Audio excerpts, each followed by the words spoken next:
Magandang araw mga kakarampot. Welcome sa panibagong vlog. Ngayong araw nito, mag-short ride lang tayo.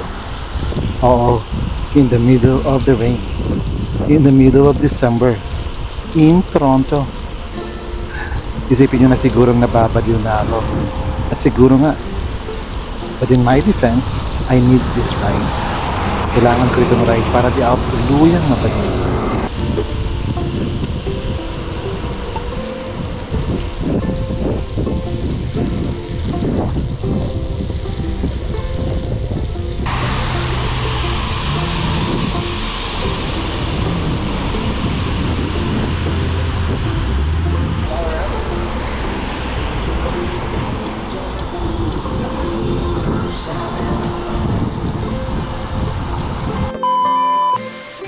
Nangyari na pa sa inyo minsan yung may pangyayari sa buhay na nasasabi nyo sa sarili nyo na hindi ito mangyayari sa inyo? At nangyayari lamang ito sa pelikula o sa ibang tao. Tapos, biglang nangyari ito sa inyo. Well, nasa ganong eksena ako ngayon. Binigyan ng isang pinakamamahal natin sa buhay ng isang matinding pagsubok. And I have to be available anumang oras na kailanganin. Kaya anumang mga nakaplano kong rides at vlogs, sinantabi ko muna. But today, I needed this ride. Kailangan ko lang talaga. Kasi nakakapagod sa isipan ng panatilihing matatag ang damdamin sa harap ng mga pagsubok. Kaya I needed to do this ride kahit maulan, for the sake of my own mental health. Isang short ride lang to at least have a mental reset. At para sabihin na rin sa inyo na heto, buhay pa ako.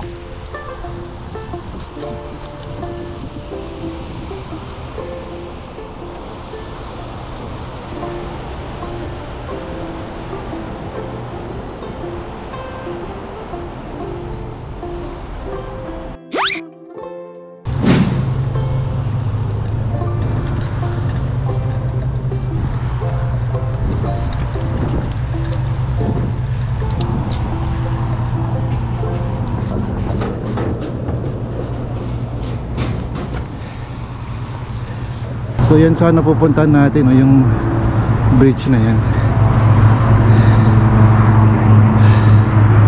Nakapagsabi na nakapunta sila dyan nagbike, pero no trespassing sign kasi dun kaya oh well, let's go. Tingnan natin kung makakadaan tayo dun. Parang may malaking construction dun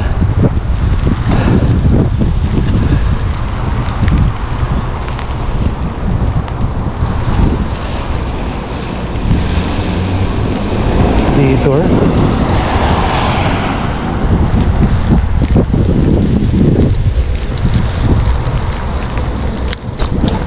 Detour, bakit?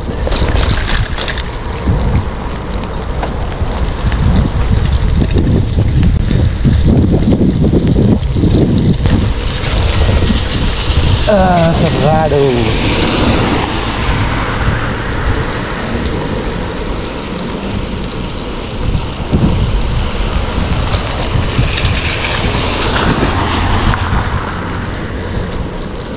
Pero mukhang pwedeng kumanan.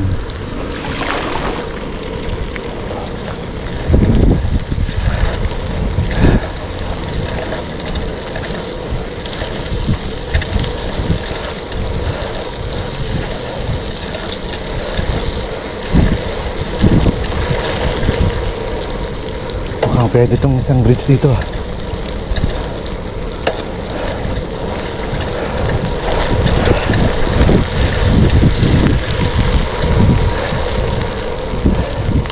Ayos. Pero dito tayo sa may trail.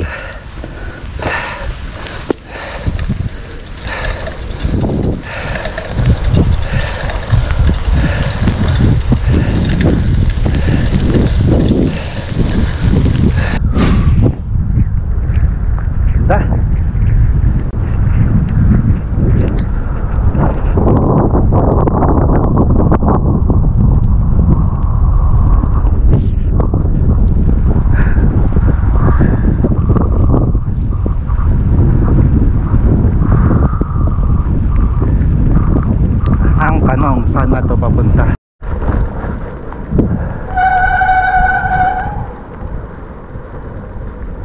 Hanggang saan kaya pwedeng umabot tong bike?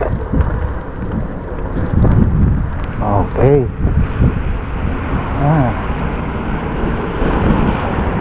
Sige, tingnan muna natin dito guys. Total parang hindi tayo pwedeng dumaan dun.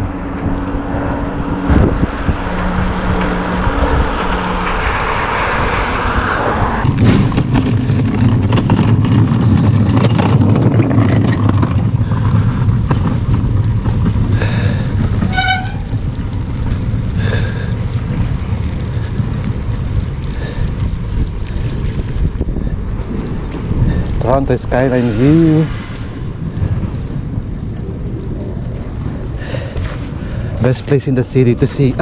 Best place in the city to view the skyline of Toronto. Nang hindi na kailangan pumunta sa islands kasi syempre the best views are in the island, no?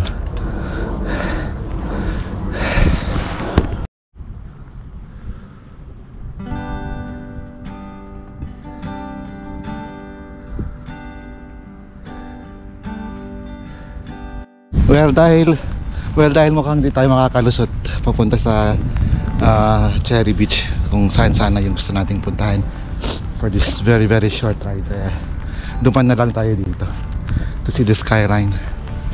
And in case you're wondering, ano yung bike na gamit ko ngayon, ito pala yung ating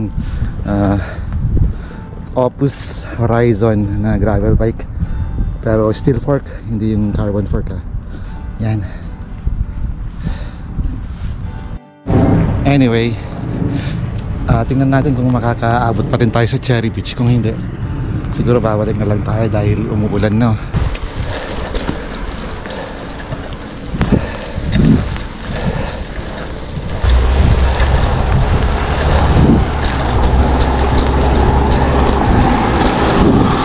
Pwede.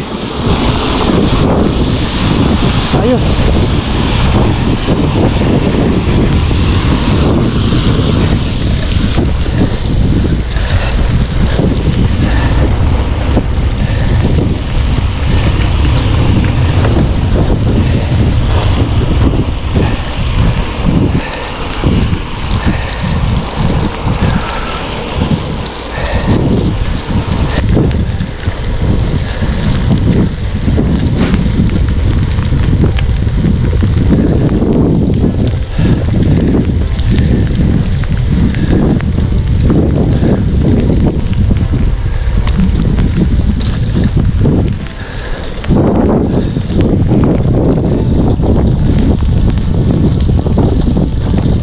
Well, I'm glad na rin na napagbigyan ko yung sarili ko ngayon na pumadyak, no?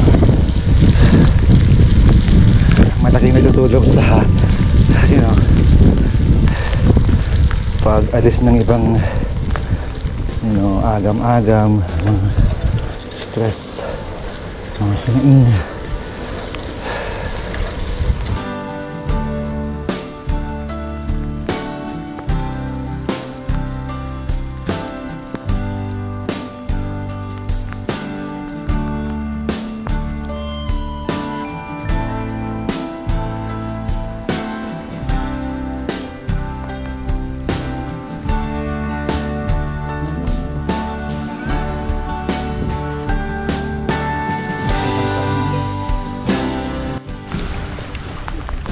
alam mo yun, parang nakikita ko rin yung sarili ko sa kanya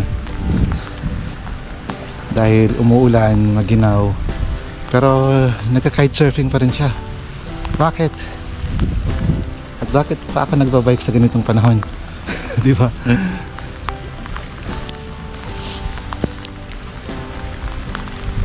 Kasi kailangang libangin ang sarili para at least mabawasan yung mga nararamdaman nating lungkot, agam-agam, stress, ganun.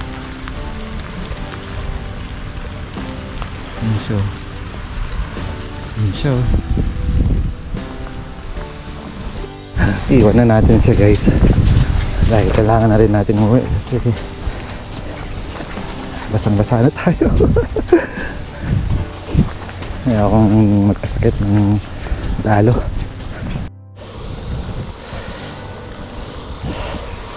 Let's go.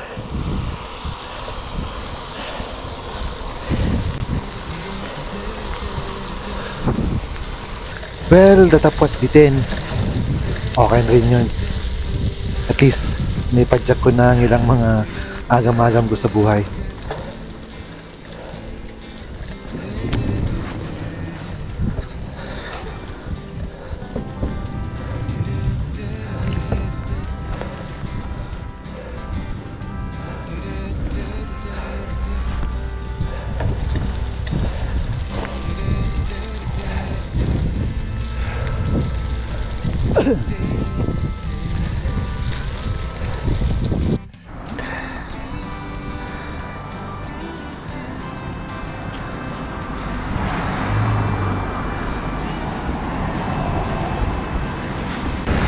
Ayun, at dahil pauwi na rin tayo, dito ko na rin tatapusin ang video na to. Maraming salamat sa inyong panonood. Sana natuto kayo. Kung di naman kayo natuto, sana nag-enjoy. Kung di naman kayo nag-enjoy, sana natuto kayo paano. Don't forget to like, comment, share, at ang pinaka-importante sa lahat, mag-subscribe. Yun, hindi ka pa subscribe, at kung may time ka pa, click mo yung notification bell to be notified of future vlogs. So hanggang dito na lamang. Maraming salamat. Hanggang sa muli, paalam.